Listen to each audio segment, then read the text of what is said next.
because of the outstanding programs here in Fresno district, as well as right here on this campus in school nutrition. I'm looking around and we see important values posted on the walls for the students and the faculty, the team here at Hidalgo, everything from freedom and justice and loyalty and self-worth and respect and integrity and love and helping others.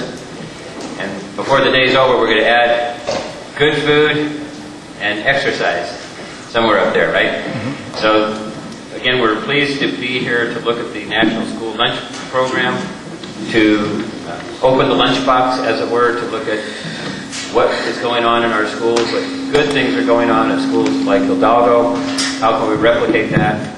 So we want to say first thanks to the great staff here who've been welcoming. Karen, the cafeteria manager, I was able to indulge in a good, nutritious meal and tour the kitchen and find out what's really going on. And she was delightful, really loves her job, and that makes a huge difference. And to all the other staff here, Paul Isbach from the district and Marissa and all the other good staff. And we want to not forget to thank particularly Jack Jarvis, who is the principal, who made us feel real welcome when we first got here. So we're looking forward to moving into the discussion. We have some introductions to do. I'll first introduce my staff. Aaron Gable is here, who's helped me on my key education bills, including the after-school program legislation this past year. Fado Hotawala and Jason Spencer, who are in the back on the cameras and are multitasking in many respects. And you'll get to know them if you haven't already met them. This is my education team, and we look forward to proceeding from hearings like this to legislation, to actually taking the information we receive and turning it into action in Sacramento. So as we all know, by a little way of introduction, the National School Lunch Program started at a different time when Americans were less well-fed, there were fewer calories around and fewer nutritious calories around. And back in the 1940s, when the program started, and the United States government, Uncle Sam, was recruiting young men, mostly men, for the military, they were undernourished and weren't deemed fit in some respects to serve our country in the armed forces. That issue of the lack of calories coming out of the Depression years and into the 40s has changed.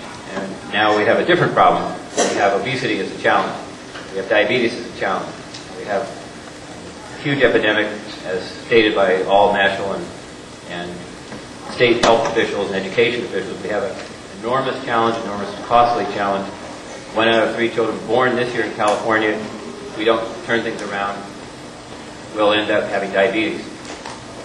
And it's enormously costly to human potential. As we all know, it will be enormously costly to all of us in our health plans, to the government providing health care to a certain portion of Californians. The costs are escalated about $1 billion a year in the preventable disease areas of diabetes and obesity. $1 billion a year to California, and it's somewhere around $25 billion and going up $1 billion a year. It's a huge drain on our economy and on our people. So that is a challenge.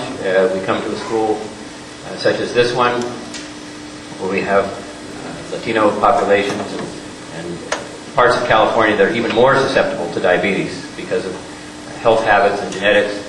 We have a situation where 1 out of every 2 children in Latino families or African American families in California may end up with diabetes if we don't turn it around. Now, I'm one who's an optimist, and I believe we will turn it around. And I think we're at the same place we were with smoking and having smoking take place everywhere, in airplanes, offices, and restaurants. We don't do that anymore. We've had a paradigm shift because public health officials, citizens, lawmakers got together and said, this is harmful, we need to change direction, and that direction changed. And I believe we'll do the same thing here in terms of some of what we're offering that's harmful to youth in terms of nutrition and what we can do in best practices to make sure that snacks and food is healthy for the kids of all types in our schools. So this growing crisis has led us to the hearing today. Over 2 million children come to our schools every day for meals. We have, of course, a keen responsibility to take care of them academically and socially, emotionally, and we're going to add strongly to nutrition. Learning correlates with good nutrition and fitness.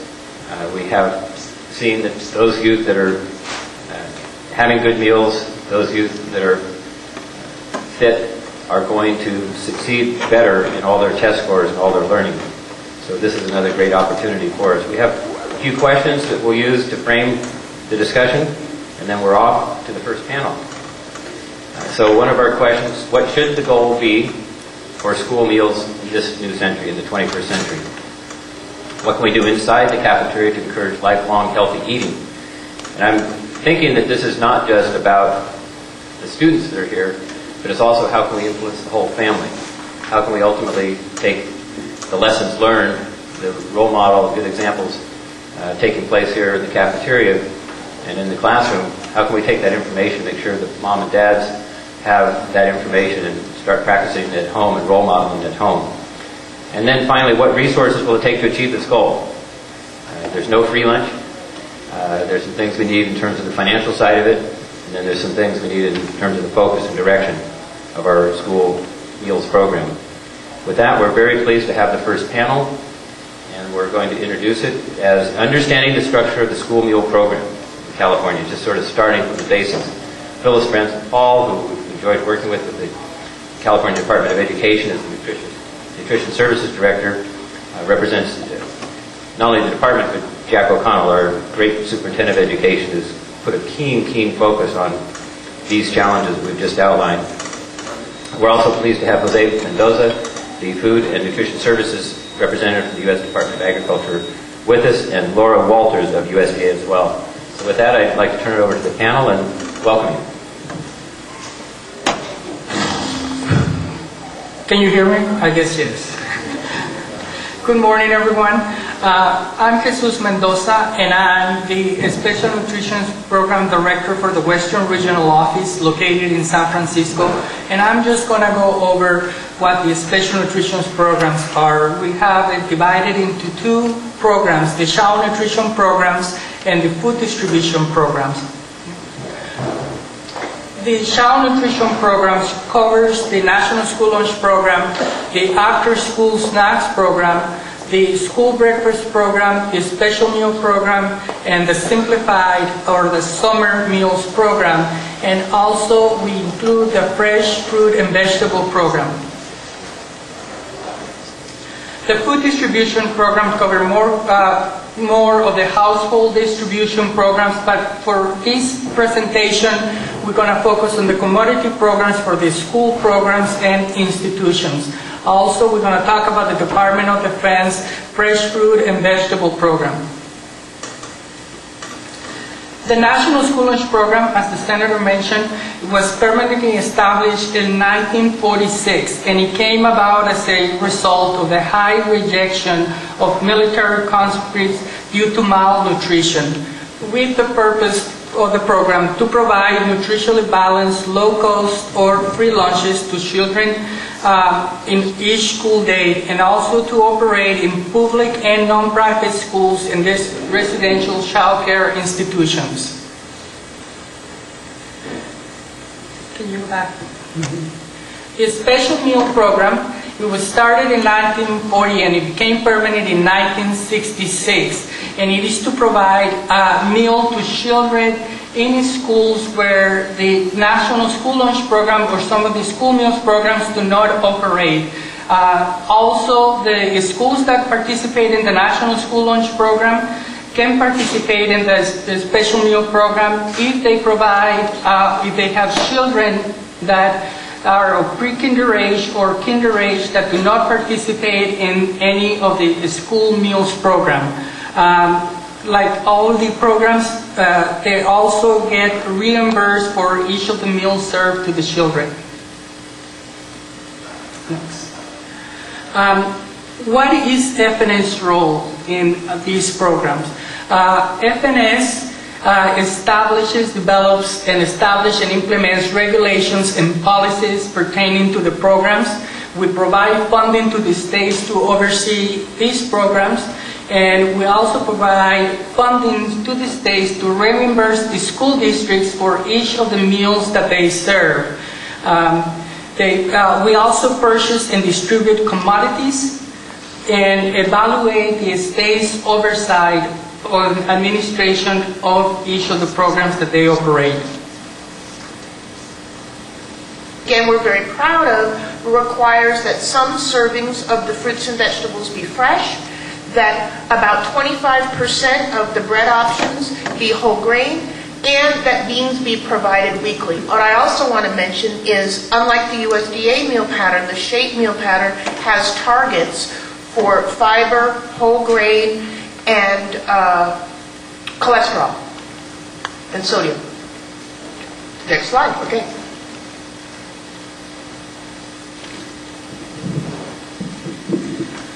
I wanted to show some graphic illustration here about how well school meals actually do in meeting these targets.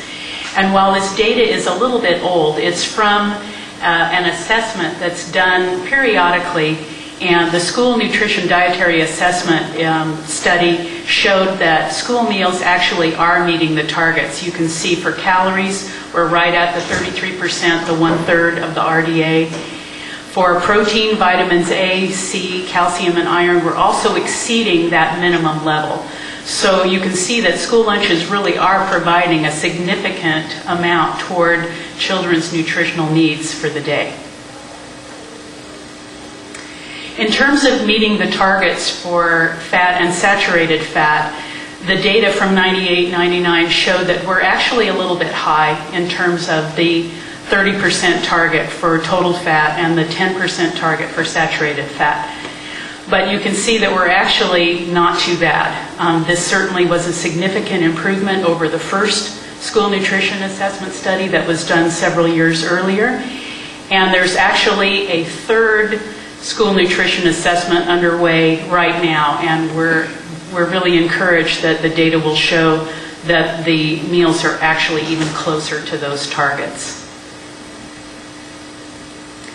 We also wanted to reinforce that the kids who participate in school lunch actually have better intakes for calories, key vitamins, minerals at lunch and throughout the day. And they're more likely to consume vegetables, milk, meat alternates at lunch and throughout the day. They also consume less soda and fruit drinks and fruit flavored drinks, and we know that those items are really contributing a significant amount of calories to kids that are really extraneous. So we see that school lunch really is having a positive effect in terms of nutritional intakes for kids. And the same is true for school breakfast. Kids who participate have higher calorie, calcium, vitamin C intakes at breakfast, and they're more likely to consume fruit and milk at breakfast. So again, we see that having access to the program and participating in the program really contributes well to their nutritional well-being. Now I'm going to talk about reimbursement rates. And as you know, for each of the programs that the Food and Nutrition sponsors, administers, they have a reimbursement rate. And until 1952, the reimbursement rates were only allowed for purchase of food, but since then we have allowed to increase the reimbursement rate to allow for labor, supplies, and the purchase of food.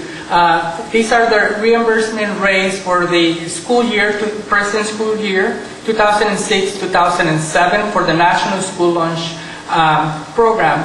For every meal served that meets the federal requirements at the free level, the schools receive for a lunch $2.40. For the reduced price is $2, and for the pay category is 23 cents. For Alaska and Hawaii, they receive a higher reimbursement rate, and that was based on them proving that it is higher there to produce a meal than in the 48 contiguous states. Next slide, please. For the school breakfast in the contiguous 48 states, for the free category is 1.31 cents, and for the reduced price is 1.01, and for the pay category is 0.24 cents. For the school breakfast, for those schools that are in the severe need category, and those are schools that serve a high percentage of low-income children or free meals, they can receive a higher reimbursement. And for the free categories, 1.56, 1.26, and 24 cents for the paid category. Next slide, please.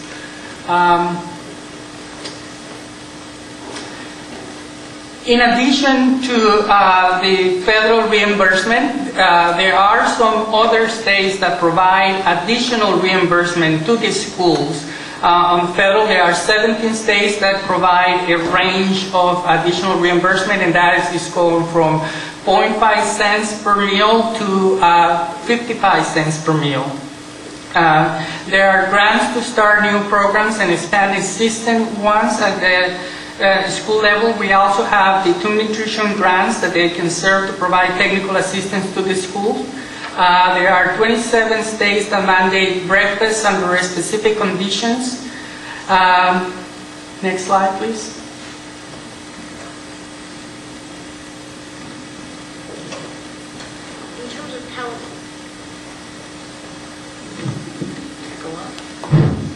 In terms of California's nutrition standards, so separate from what you've heard about the USDA standards, I think we're all generally familiar with the nutrition standards for competitive foods that California enacted about a year ago.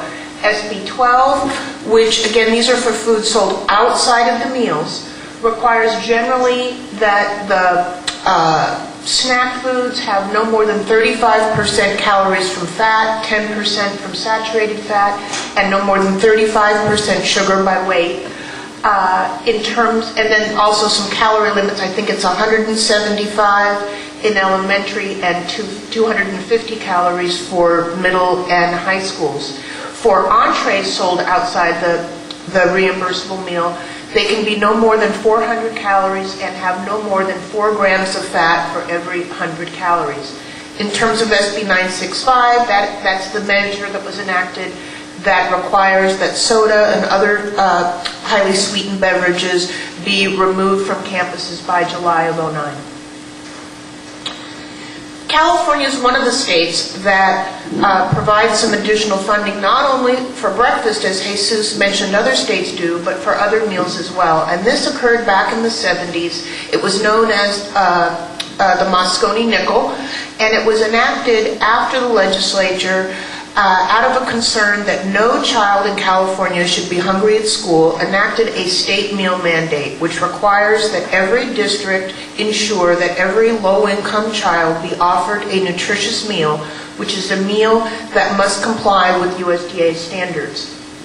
The funding that's provided, again, started with 5 cents in the 1970s, and it's either 15 or 21 cents, because there's money in the budget, which we appreciate. The governor provided a cost of living adjustment to bring it to about 15 cents this year. However, there's also language in the budget trailer bill that requires the department to reimburse every free and reduced price meal at 21 cents, but the funding's not sufficient. Our department at this point is providing the additional 21 cents reimbursement. We're continuing to work with our legal department to make sure that absolutely we're required to do that, but that's what we're paying today.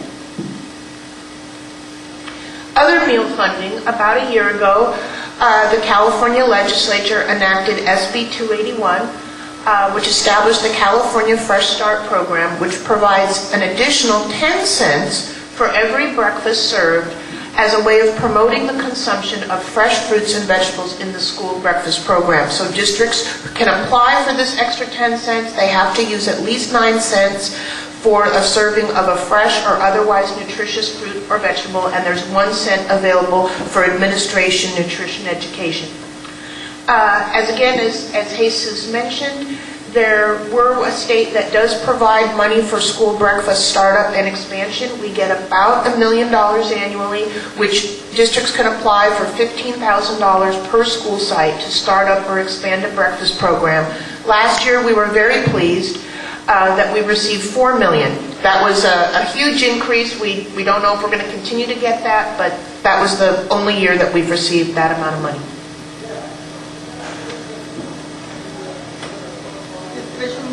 The special meal program is another program, and I already mentioned, and for this program, the reimbursement rate is 14.5 cents. And like I said, this program only operates in schools that do not participate in the National School Lunch Program, or schools that have children pre-kinder or kinder that do not participate in any of the school lunch programs. The reimbursement rates are also adjusted annually, and they're based on price indices by the Department of Labor. Next slide, please.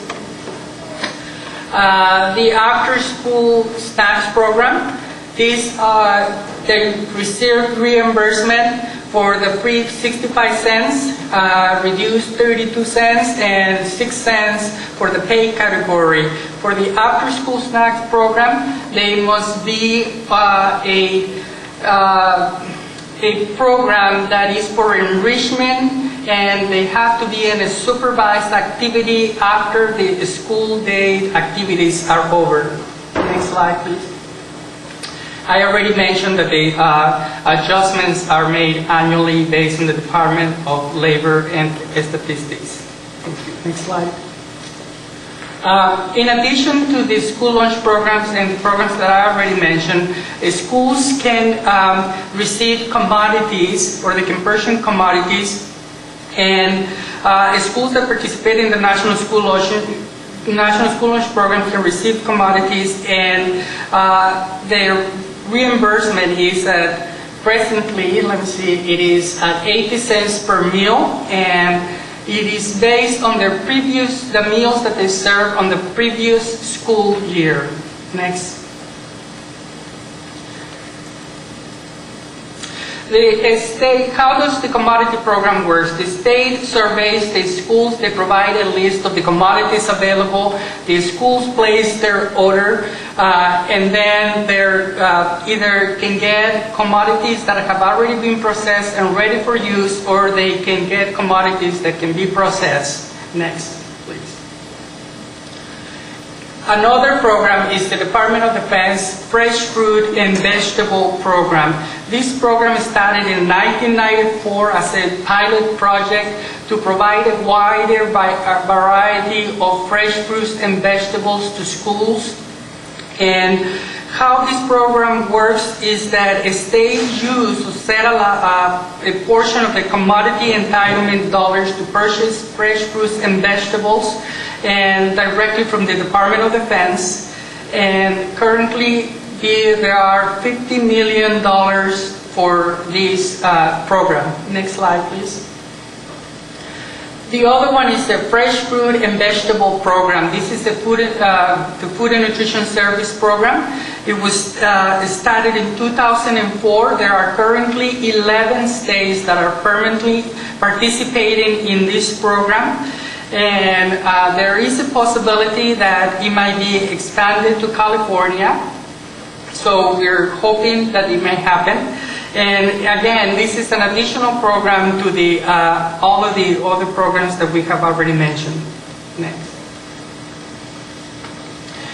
And these are some websites that provide some information on the programs that we already mentioned and some of the information. Next. Any questions? Mm-hmm. Great. Well, thank you very much. I have a few questions for you. I appreciate the background and what you're all doing to set the standards and have compliance to the standards. I'm curious on the last one, the program where the Department of Defense helps buy the vegetables and fruits. Where did that start? Is that back to the old military, have fit soldiers, or where did that come in?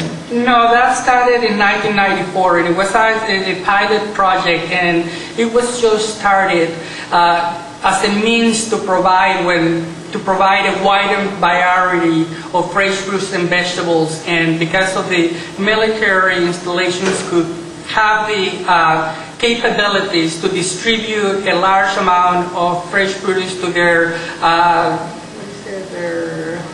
the commissaries, cafeterias, and things like that. So we just piggyback on their facilities and distribution to provide a service to the schools.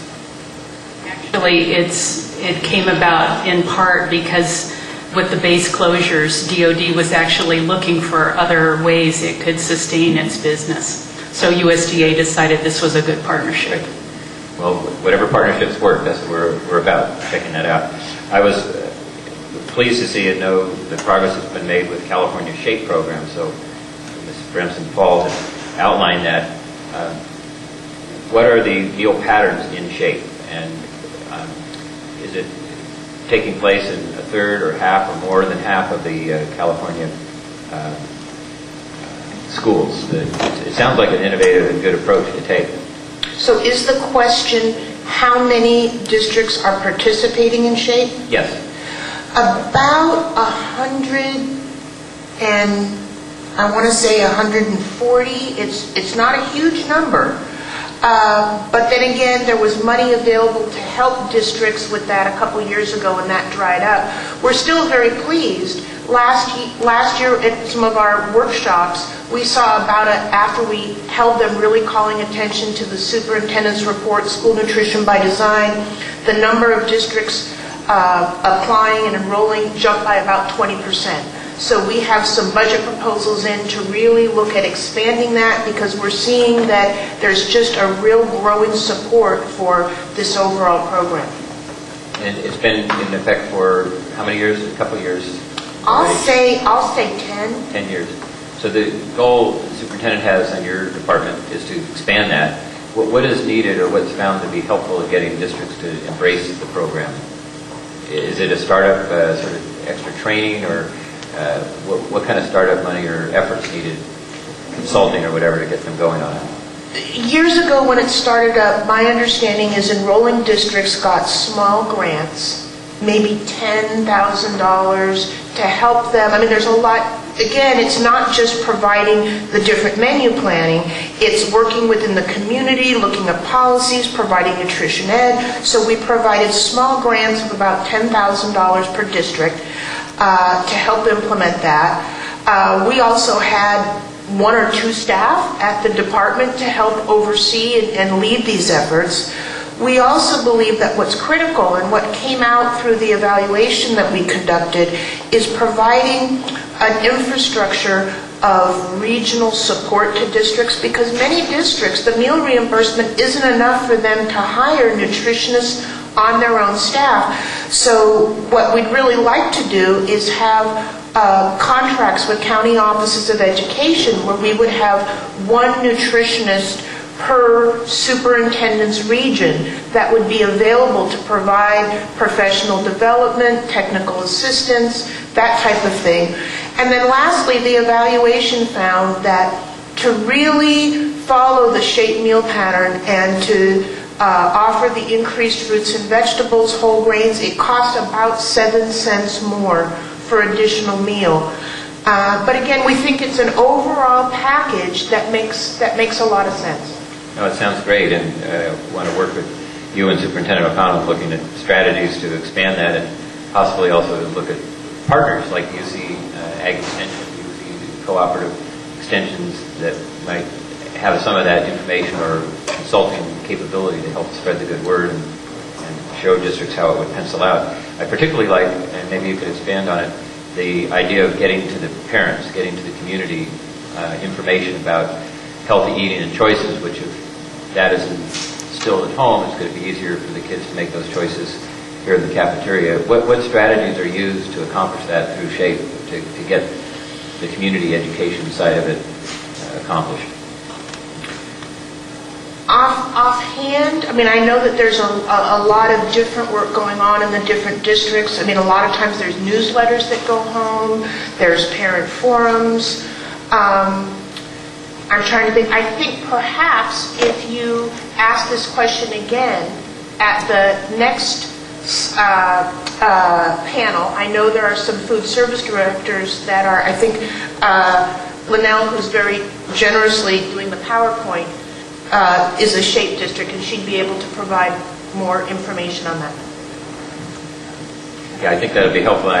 in talking to the leaders here in Hidalgo and this school district, that's one of the big challenges that many of the parents living in low-income settings and long, hard days are not getting the fruits and vegetables on the home table. They're not providing enough meals or nutritious components of meals. And so how to get those parents to learn how to cook appropriately with less fat and how to get the fruits and vegetables onto the table is a challenge. And I was given a good insight here. Laura, did you want to add to that? Yes, USDA also has resources available to all school districts to educate parents and also help with training school food service staff about the importance of why they're offering healthier choices.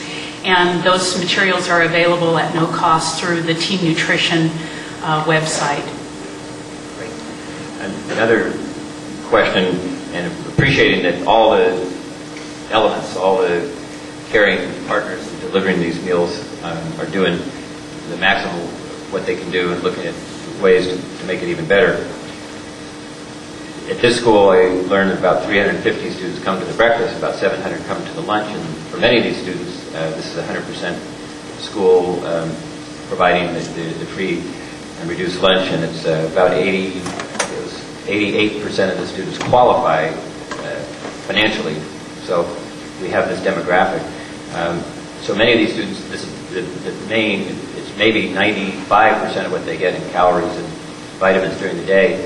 So the good standards that were listed are assuming that students are getting extra meals at home, but they're not at schools perhaps like this. So how do we cope with that in terms of the standard? Because while the targets say 34% of this and 30% of that component of the good nutrition we should have during the day should be provided in each meal, but here some of the students are only receiving one of the meals at noon and half of the students are receiving a second meal at breakfast. So we know that they're undernourished perhaps in certain degrees. What are you thinking about how we should deal with that? Well, I guess to start with, since students do have access to breakfast here, I would be curious to know what some of the barriers are for why more aren't taking advantage of the breakfast. Is it a busing issue? Some other kind of a scheduling problem with, I know that there are certain requirements for numbers of minutes of instruction and whatnot, and maybe there's some adjustment there. But I guess it's difficult to know how far to go in terms of that assumption about what other calories and nutrients they're getting, because we do have to be aware of the obesity issue. So making sure that the nutrients that they're getting and the calories at school are really the best bang for the buck in terms of nutrition, I think is really important.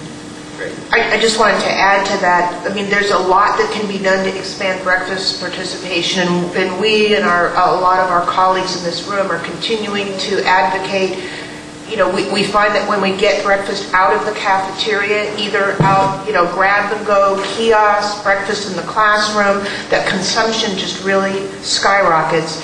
The other thing that you should know in terms of the calories is there's currently a very significant debate about the calorie limit. So the programs were established when hunger was a real problem, and now when everybody's driving the proportion of fat down, the calorie limit remains. So if you talk to many food service directors, they're then trying to figure out ways they can add calories.